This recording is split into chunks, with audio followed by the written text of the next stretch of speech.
All right, so congratulations to K9. I mean, he did make top 8, so he's definitely going to get some points there. But Sonic Fox is going to move on, our first semifinalist, which now brings us to our next match, which is going to be Biohazard. And King Falcon. And King Falcon, both of which were, once again, in the top 8 of week 1. So, Oh, and make sure if you have a favorite for this match, you can follow the instructions in the Twitch chat and predict and maybe win a really cool Scorpion statue. Maybe Biohazard, maybe Falcon. I mean, I just want to say that it's really impressive that Biohazard has been doing so well with a character that is widely regarded as a low-tier character. Yeah. Ferritor. Ferritor and a little bit of Kano. Commando Kano, though. He does have a cool Kano. I do enjoy watching his Kano. It's not as good, not even nearly as good as Tyler's. That's true. You know, shout out. I have never beaten Tyler. I have beaten Tyler almost every time I played him, but it's not about that. Yeah. What it's about is the fact that I believe it is Tyler Lansdowne's 16th birthday. Wow. See, Sweet 16. It is his birthday. So happy birthday, Mr. Lansdowne. Thank you for everything that you have done. We hope you're watching. Actually, we hope you're not watching, so you're enjoying your birthday. But, I mean, if you are choosing to tune in, we appreciate that. And, you know, I still want my run back. I told you at season finals, I said I'll see you in season 2. You did. It's still there. Maybe we can get a little run back. I don't know. Maybe we'll have a little exhibition match. All right, so we are here in Biohazard versus Falcon. And, you know, before this week, I didn't know much about Falcon. You know, I was like, okay, he made it the first week.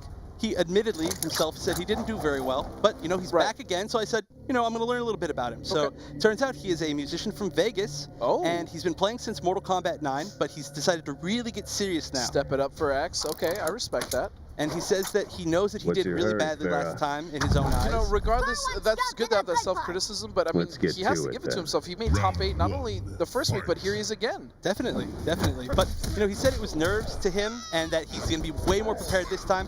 But, you know, this is going to be a really interesting matchup, and he's already getting driven to the corner. And a lot of people don't know the Ferritor matchup, especially when you play against the best Ferritor, which is Biohazard. Yeah, I mean, there really aren't any other Ferritors making too many waves at tournaments. Biohazard, extremely great placements so far. Here we go. Getting a lot of nice straight hits and converting into it, and that's going to be pressure. He's got to block that. There we go. All right, we got some mix-ups going by Biohazard. Smell the gun. Now, I'm sorry, by King Falcon. Biohazard loves his wake-ups, though. He loves the armored charge. I don't like that Falcon did get the knockdown, and he chose to just kind of stay back and give Biohazard the chance to kind of throw fair around. Yeah, I think he was predicting the wake-up. It's really hard to bait Ferritor's wake-ups because they have a wake-up charge, which hits all the way around his body, and he has a wake-up command grab. So it's kind of a mix-up upon yourself.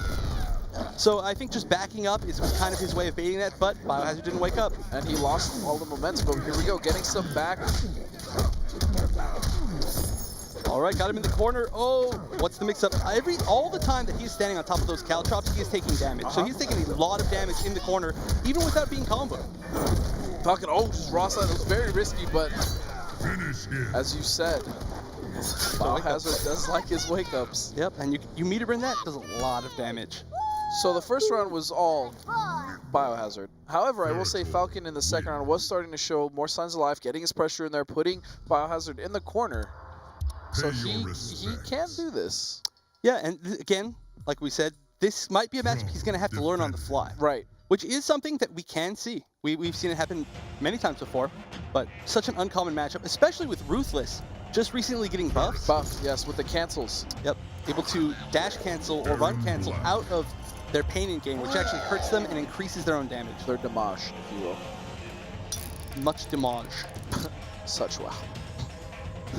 All right, so Falcon sticking with Outlaw. He did tell me that he plays every variation of Aaron Black, and that's really his go-to. Do you think Marksman then would have been a better choice? It's tough. I'm going to admit, I don't know the interaction between the straight gunshot and Farah. I don't know if it's a real projectile. That's right, because she goes through pretty much every projectile in the game. The gun is so I don't know. Leave it to a Aaron Black expert. Oh, that Space Jam neutral jump punch, and there we go, finally connecting. That is so hard to deal with, that neutral jump punch. It is full screen, basically.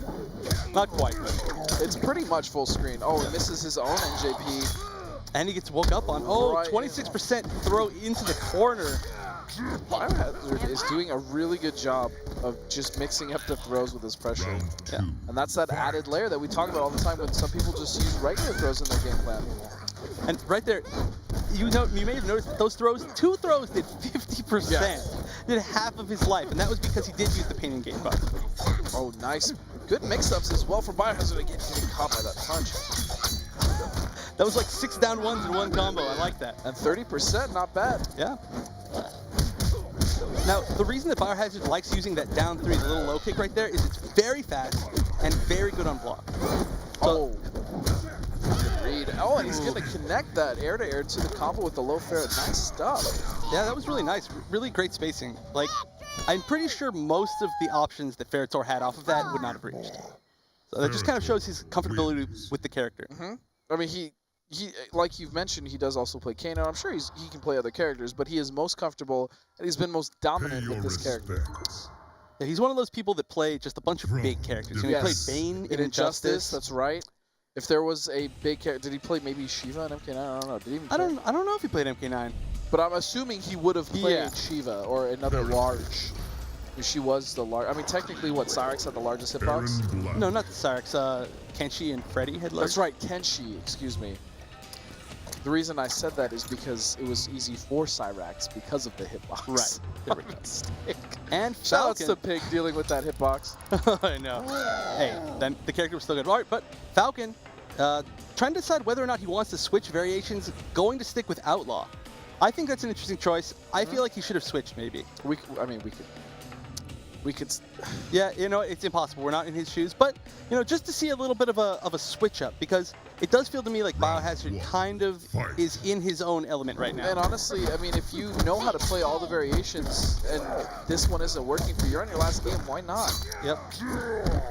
But also on the other side, I can see why he chooses Outlaw. Outlaw does have the best armor of all of the Air and Black variations. He's got the pocket sand that It's true. it gives him a full combo. It's the only variation that has full combo starting armor. Oh, and just getting hit by that wake up.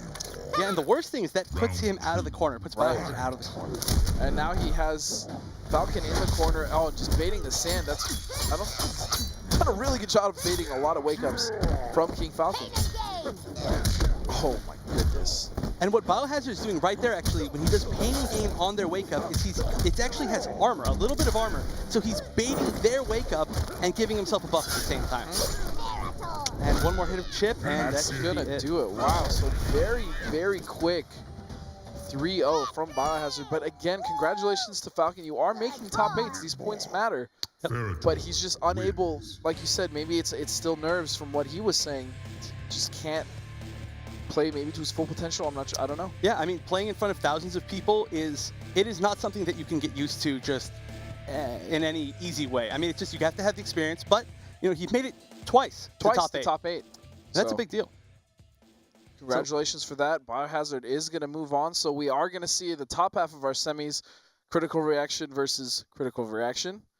Yep, they're doing really well in ESL this week, or this season. This I'm sorry. season, I mean, they did well in Season 1 with Sonic Fox. Wound had one, or made a few top 16s and top 8s. So they are a team to be watching out for, absolutely, especially in ESL. So Definitely. And our next match should also be really good.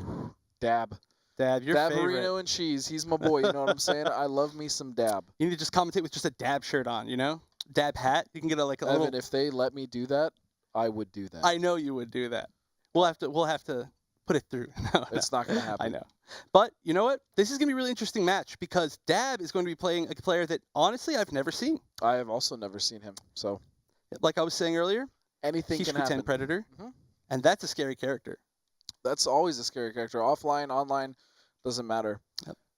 And But- if you think that you know which of these two players is going to Dab. win, though, Dab. I'm voting for Dab. I will always vote for Dab. All right, I'll put on my fake vote Okay, for Destroyer. perfect. If you guys want to vote, you can follow the instructions in the Twitch chat, and you might get a chance to win a really cool Scorpion statue. You might. You might. However, of course, it is free. And make Yep. sure if you want to participate in the league, you go to esl.gg/MKX Pro League for your chance to compete for $1,000 weekly, as well as the $100,000 finals on January 24th. Save the date. I'm excited. January 24th. Anyway, we should be going into our next match now. We've got Dab versus Destroyer. So, I want Dab to make it to the. He was so close last season.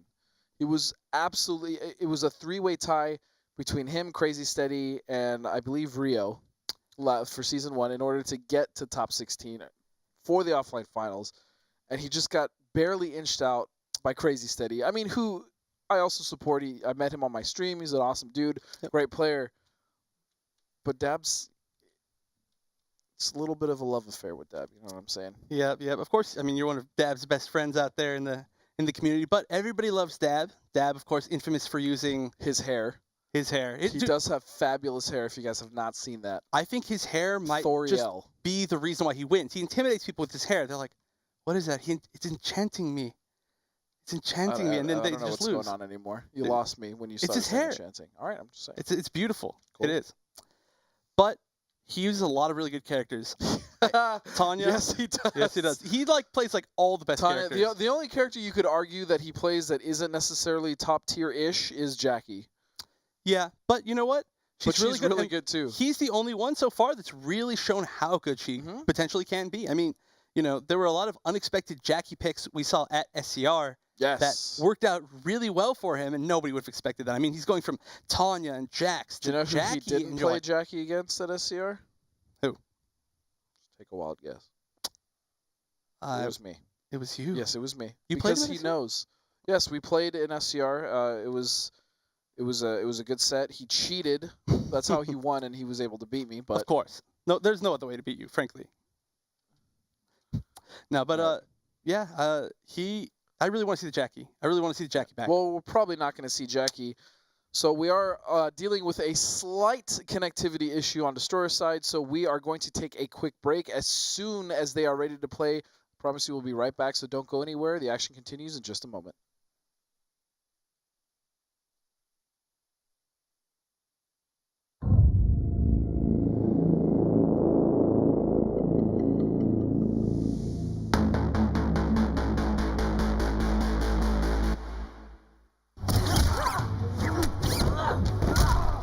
Let's get this over with.